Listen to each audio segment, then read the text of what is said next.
What's up, guys, and welcome to a little training on objections. My hope with this video, my hope with this training is to help you think differently about objections. Maybe look at them through a different lens, maybe with a different angle, in hopes that you can find ways to, number one, prevent objections from ever coming up in the first place. Number two, overcome objections effectively, or maybe even a mix of both. Okay, so that's my whole goal with this. Recently, I just returned from a Sales Mastery Summit with Jeremy Miner and his team at 7th Level. And you know, it's already changing things for me. It's helping me get to like this higher level of thinking that allows me to work smart, but also just learn what skills I can acquire that I didn't know, if that makes sense. So it's really just kind of elevated my way of thinking around objections and has really got me stirring. So just bear with me as we go throughout this training. But again, that's my hope, is that you find something that can make what you do a little better, that can maybe help you not get as many objections up front, or know, you know, maybe more of what you can say after you get the objection. If you're like me, you're running into objections, right? When I was a team member, I was running into a lot of objections that I didn't really know what to do with. But one of the biggest things for me as a team member is I always just remembering that when I would pivot to life insurance or bring up, you know, these other products, I noticed it was more of a thing of the customer or whoever's on the other end of that phone call. It's more of not that what I'm telling them doesn't make sense, it's just that they're not even listening at all, right? There was something that I did, which I wish I would have known what I was doing, but I did something to trigger that objection to happen in the first place. Right, so I want to start there.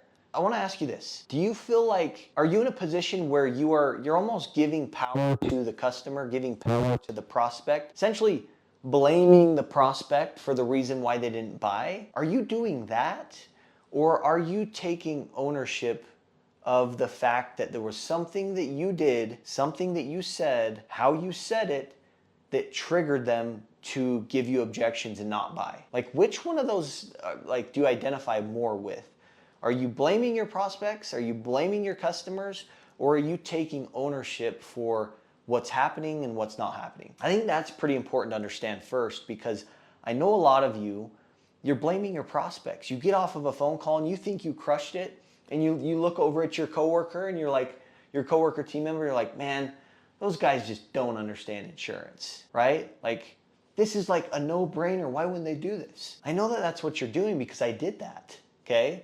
That right there, if you're doing that, you're giving more power away. You're essentially saying that's out of my control. I can't fix that. But I want to challenge you on that. We've got two team members. Team member A, who's writing, let's say, 20 life insurance applications a year. And then we've got team member B. Team member B is writing 125 life insurance applications a year, okay? They both, let's talk about both of them, team member A and team member B. They are kind of a sales service team member, so they do both sales and service. They're hybrids, both of them. They both show up at 9 a.m. and they leave at 5:30. They're working the same amount of hours every week.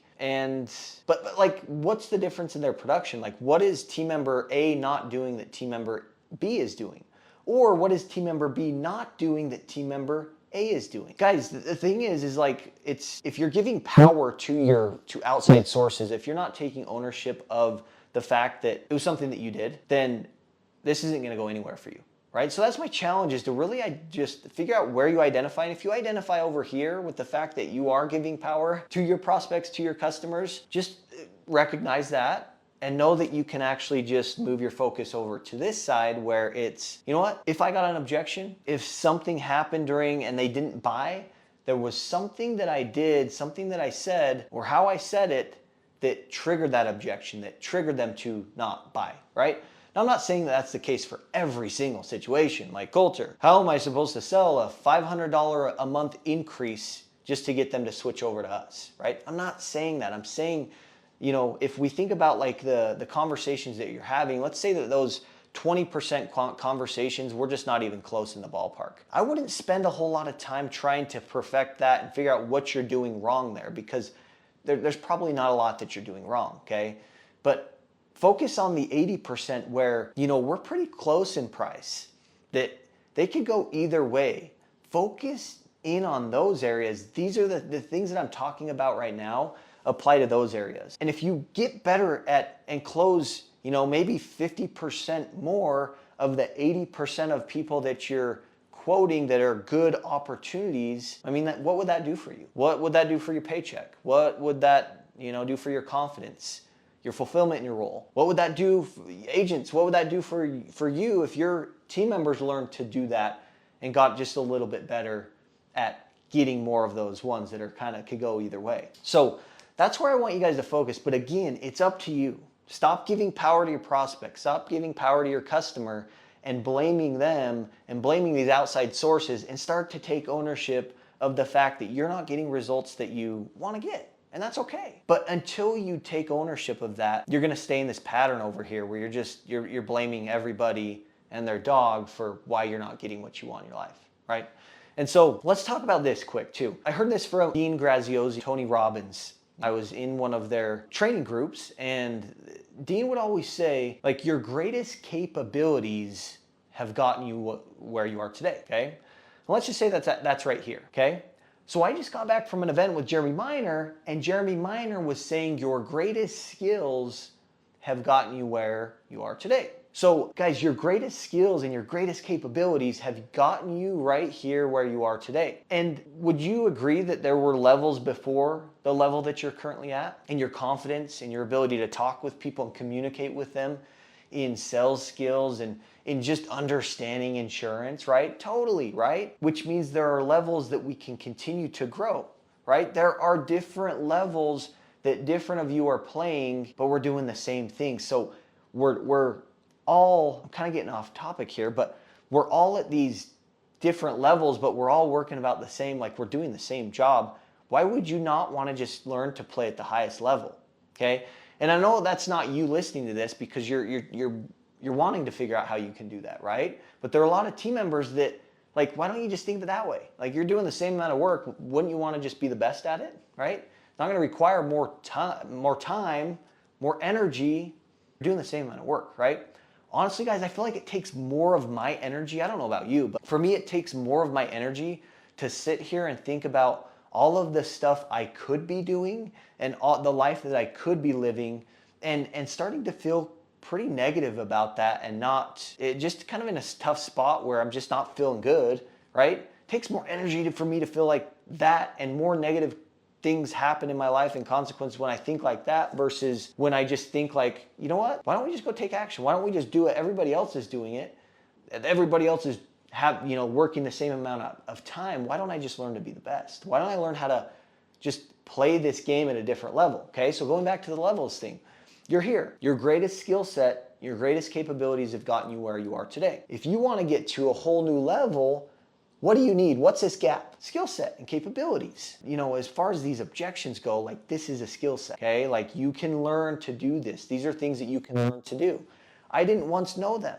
There was a time in my life, guys, where I'm an introvert in high school. I don't know how to talk to people, right? Social situations are still difficult for me, but I'm getting way better, right? It's not like it ever once was, because I've learned. I was once knocking doors when I was first selling, and literally I couldn't get words out of my mouth, let alone didn't know how to persuade them that they should buy this security system, but I learned. Same goes with you. Like, we can learn. It's a skill. These are things that we can learn. And so if you want to play at the highest level and continue to level up, you got to learn skills, and you can do it. So let's talk about these objections. Really, I want you to think about this. With objections, all we ever want to talk about in this industry, and I think with a lot of industries outside of insurance, is how to overcome objections. Let me know, how do you feel with that word overcome objections? Overcome. How does that make you feel, right? If you're like me, that's it seems like a fight. It seems pretty tough. It seems like I'm going against the grain, right? Which, guys, sometimes we got to do that, okay? And sometimes we've just got to have that persistence and challenge people a little bit more, right? And just literally that, challenge their way of thinking. Sometimes we do need to overcome objections. But if you're like me, that word, it's like energy draining almost. And it's also how many people want to be overcome, right? If you're buying something from me and I'm trying, and and I'm trying to overcome you, like you're not gonna like that, right? And so the way that people are buying has changed. I mean, you gotta think about this. And I'm gonna get into what I mean by this, but the moment that you wake up from sleeping all night, the moment that you do that, what is one of the first things that you do? Or if you're like most people, well, you know what you do is you open up your phone, you open up Instagram, and you start scrolling, okay? And about 3 ads in, and this could be Facebook too, right? About 3 or 4 posts in, you're hit with an ad, okay? And you go another 3, 4 in, another ad. Okay? And then you get in your car and you drive to work and you turn on the radio. You listen to a few good songs, and all of a sudden you're hit with an ad. Someone's trying to sell you, okay? Guys, my point of this is like literally the way that technology has advanced and what's going on in people's minds and in lives is like we're literally, every step we take, we're trying to be sold something by someone. Whether it's on our phones, whether it's someone calling us. We've been conditioned to salespeople. Like we know if there are salespeople within the first few seconds of talking to them, right? It's like people can smell right through your intention. So number one, have good intention, right? But like understand that things have changed. The old ways of selling, those tactics, I believe just are a little outdated. Yes, they work, but is there something, again, there's levels, is there something that could work a little bit better and actually feel good while you're doing it? And so that's where I want you to focus your energy as you're thinking about objections. Instead of overcome objections, well, why don't we just kind of think about how we can prevent them from happening in the first place, right? And I know it's easier said than done. I totally get that, but like, how can you prevent them from ever coming up? My favorite objection is the one that never comes up. And I'll tell you, as a team member, when I got to writing 200 plus life insurance applications every year, 100 plus health insurance applications, I was not getting objections. I don't look back at that time like, oh my gosh, I was just really good at overcoming objections. Like I don't. What I look back at it on is I was just writing policies. But I remember the way I've thought about selling is it's a little bit more unconventional than what I'd been taught. Because I remember when I was first a door-to-door rep, I remember like I don't know anything about sales. And like this is all new for me, and just my personality didn't really fit with the way they were teaching me to sell. They would teach you in door-to-door to get inside the home, which now I completely understand. But at the time I was like, I just don't feel like I have the assertiveness. Again, I'm a young kid. I don't really know how to talk to people. Social skills aren't really there. I just like, it wasn't fitting. I couldn't do it in that way. And so I had to figure out how to do it a different way. Guys, most alarm people that sold at a high level, selling security systems where I was, they literally all get in the door within like the first 2-3 minutes of talking to people. They get inside and they're sitting at the dinner table, which I totally understand. People's guards are down, like you're in their home. Now we're friends if we're sitting at the table. I get it now. But at the time, I didn't know how to do that. And it just did not feel natural. I didn't have those skills. Again, there's level of the skill game. But for me, that wasn't gonna work for me. So I was doing it unconventional, and I took that into, insurance. And the biggest thing that I focused on was the way that I was bringing up life insurance, right? Am I using trigger words? And very quickly, I learned that there are a lot of trigger words in insurance, which tells me something.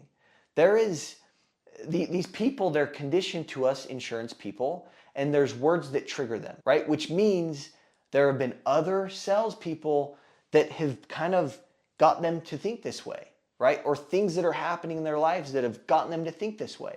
And so we've got to be a little bit more tactical. A lot of you are just setting yourself up for objections. And you're like, Coulter, how do I overcome the I have it through work objection? At the end of the day, it doesn't matter how you can overcome it, because you said something, you did something, or how you said something or how you did something upstream triggered that objection to come up. And that early on in the conversation of talking about that, guys, they've already just tuned you out. They're already just trying to get you off the phone. It takes about 7 to 12 seconds for someone to make a first impression of you. So if you've got people that are coming into your office, they're going to be judging you based on your physical image and the way that you present yourself. If you're talking to people over the phone, it's a little bit different, right? They can't see you, but they're judging you on your vocal image. I think even with pivoting, you've got about 7 to 12 seconds for them to kind of sniff out like what you're doing, what your intentions are. That's why I feel like a lot of you are getting objections. And it's not a matter of like overcoming them, because again, whatever you said triggered this objection, and in their minds, they're like, no, I'm done. Like I'm trying to get off this phone call. They'll interrupt you sometimes and, hey, I'm sorry, I just gotta go, right? Thank you. So we've all been there, okay? But again, focus on what it is that you did, what you said, or even how you said it. I think that's one that's overlooked. How you said it that triggered that objection to come up in the first place. And when you start thinking like that, you'll start to be able to understand human behavior better, right? And I would challenge each of you to really think about like what's going on in your customers' minds with different like transactions that happen in your agency. So you've got a customer, for example, that it's calling into your agency. You pick up the phone. They say, hey, Coulter, I just bought a new truck. I need to add it to my policy. Let's just break that one down, okay? They just bought a new truck, which means they're probably what about the new truck? Excited, right? If you've bought a new vehicle before, like you're excited. And you know, like you want to drive it everywhere just to get in there. And so you offer to drive your friends everywhere. You offer to go. And by the end of like the first week, you've already put, you know, a lot of miles on the car because you're just excited. It's fun, right? So people are excited about their new vehicles. But also, if they have loans on them, what do we know about like debt? How does debt feel? Well, debt feels pretty stressful, especially if it's a new debt. And so it's a new thing that they're working with that, yeah, although they're excited about the new vehicle, they're also a little stressed out about this debt, okay? So just understanding that alone gives you a lot of persuasion maybe. Like I don't want that to feel like I want it to be a win-win for both the customer and for me, right? That's how I look at things. But it gives me just a great opportunity to have a good conversation with them about the risks they face with this loan, right? If they pass away prematurely, this doesn't go away. And these same feelings of debt that they have, it's gonna go to their family, but with a trickier situation because they just lost you, right? Like that's a big deal. Like I wanna help people understand that and help them know like, look, that is truly a real risk, okay? I'm not just making that up, like it happens. I've personally experienced something like that, so I know it happens, okay? But I want them to know that like I'm looking out for them and here's the solution, right? I can help you with this solution. And then here's why it would make sense for you in your situation. Here's how your life looks if you get it versus if you don't kind of thing. And this is why we recommend doing it, right? You know, that piece is important, is understanding what your customers and prospects are thinking. If you got a new customer, it's an inbound call coming into your office and they say, hey, I'm just looking for some quotes for my auto insurance. What's going on in their minds? What are they thinking? Well, they're calling you, which means they're not happy with their current insurance. Guys, we're not taught this. We're not ever taught to look this deep into this stuff. But can you see how fundamental and foundational it is that actually allows us to sell and be successful without having to feel like a salesperson? Listen, this is the type of stuff that we do in our group here at the Team Member Perspective, is we dive deep. We dive deep into prospect, the customer. That's where we do our training. Because as you can see, just in this 22 minutes that you've spent with me so far, my hope, right, maybe I'm jumping to an assumption here, but my hope is that you've seen that just simply by knowing your prospect and understanding your customer better and more. Sometimes like we say those things, but we stay surface level, like, oh yeah, I understand them. I'm putting myself in their shoes, but like we're not actually putting ourselves in their shoes. The way that we put ourselves in their shoes is exactly what I just described to you. And so we stay surface level, that we never get below the surface. And so we're surface level selling, and that's why we're getting surface level results. If you want to get extraordinary results, we've got to get below surface level with people. And that's what we do, right? We learn how to understand our prospect, understand our customer better, so we can enter the conversation already happening in their minds. And in my experience being a team member, where I started out selling 10 life apps a year, and then towards the end I was writing 200 plus every year consistently, one of the biggest things that allowed that for that success is this. It's understanding our people. And instead of going against the grain with our conversations, we start to go with the grain. So that's what I want you to think about with objections. What can we fix upstream? What can we do differently upstream that would, prevent the objection from ever happening? Here's an example, and this is where I'll finish. So you've got a customer that's on the phone, they just made a payment with you, and you've been taught by your agent or maybe by us or whoever, right? And if I haven't taught you this, here you are, you see a loan, they have a loan on a car. And so you're like, oh my gosh, I'm gonna offer them life insurance to pay that loan off. That strategy works really well. If you're not using it, you probably should try it. If you have questions, reach out. But anyways, so you pivot and you're like, when you got this car with ABC Bank, did they talk to you about life insurance to pay your loan? I mean, just think about that pivot. How effective is that? Not very effective in my eyes. Like, they're gonna tell you, oh, I've got that through work, I'm good. Now what, right? You've set yourself up for that objection. But a lot of you are like, you know what, at least I pivoted. But at that point, guys, you're just checking boxes. Back to this. Like, the way you said that, what you said, your pivot itself, it triggered the objection. Maybe it was just like this harsh redirection. It came out of nowhere. Didn't have anything to do with what you were talking about. And so the customer's like, oh, sales resistance, boom, you're a salesperson. I've got that through work culture, I'm good. So maybe you got into it too quickly. Instead, maybe you need to kind of have some questions that kind of connect and build this bridge for that to be more of a smoother transition, to where your pivot, instead of being this harsh redirection, it's this smooth, very smooth transition to where it didn't even seem like a pivot. That's where we want to be. And so how do we do that? Well, instead of just jumping right into, did they talk to you about life insurance? I mean, let's think about this. If they've got a loan on it, they probably purchased it within the last few years, maybe even more recently. So maybe start talking to them about their car. Hey, so like how long have you had this Tacoma? Like, I've seen them around, but this, do you like it? Right? You ask that question. But even after that question, I don't feel like I'm completely ready to get into that pivot. I still need to connect the dots a little bit more. I need to get to talking about the loan first before I just get into talking about the life insurance. So I'm talking about the car, and I'm going to start to slowly talk more about the loan, and then I'll get into the life insurance. It's a smoother transition. And so, oh, how long have you had it? So how long have you had it? I probably already know that answer, but again, it's connecting. Oh, I've had it for about a year. Okay, cool. Like, did you get it to like do some off-roading stuff? I know a lot of people do that, or is it kind of just like your daily driver? Now pause. I've asked 3 questions so far. I went from saying, basically, do you like your Tacoma? How long have you had your Tacoma? And did you get it to do the off-roading stuff that a lot of people do? Or are you just like, is it like your daily driver? Just think about if I were to ask you those questions, how do you feel? You would feel like I'm genuinely taking an interest in your life, which, guys, I'm not saying that I'm not. The genuineness needs to be there, but start taking an interest into people, right? We're in the people business, but you start to feel pretty good. And you know what releases in people's brains when that happens? Dopamine. And so if they're shopping you or whatever, they're going to remember that experience they had with you just by simply learning how to ask those questions in a sequential order, okay? And now that I've talked about the car, what he does for them, like, so, right, we can now transition into the loan. And maybe that transition, right, it's not like, hey, so with this loan, right, I got to still connect the dots a little bit. And when you bought it, like, was the buying process pretty easy with ABC Bank? Like, was it pretty smooth? Boom, connector question, bingo. Now I'm ready to do the pivot. Now I'm talking about the bank. Now I can say something like this.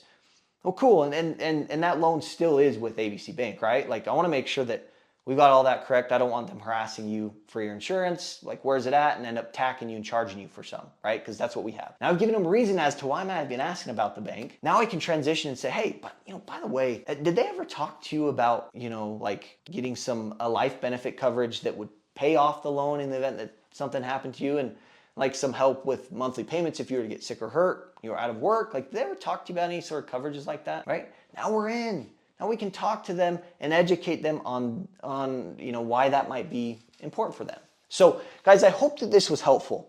I hope that you were able to see how we can work upstream, prevent objections from happening in the first place, and it will make our lives a lot easier. But it's a skill.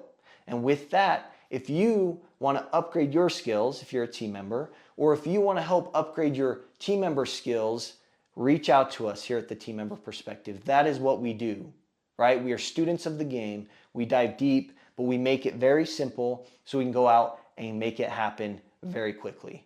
Our success is when you guys succeed. So please reach out. Appreciate each of you, and we will catch you in the next episode.